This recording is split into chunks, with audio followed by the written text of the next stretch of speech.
So, ayan, nag-breakfast na kami dito sa Starbucks. Ayan, ano ba to? Chicken sandwich, tsaka cold brew bergamot coffee ako. So, na-try ko na siya kanina. Sobrang gutom ko na uhaw. So, masarap siya. Medyo flowery yung syempre flower yung bergamot. Yung lasa niya, tsaka mapait na cold brew. So, floral yung dating niya. Pero matapang yung pagkakape niya, magigising ka talaga.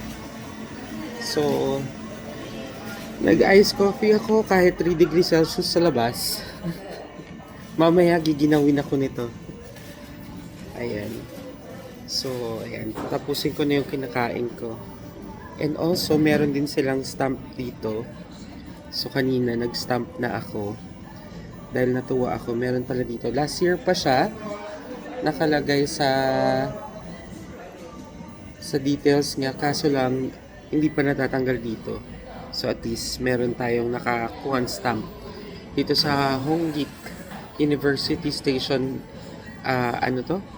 exit number 8. Ayan, paglabas mo na exit, ito na agad yung Starbucks. So, kain muna ulit ako.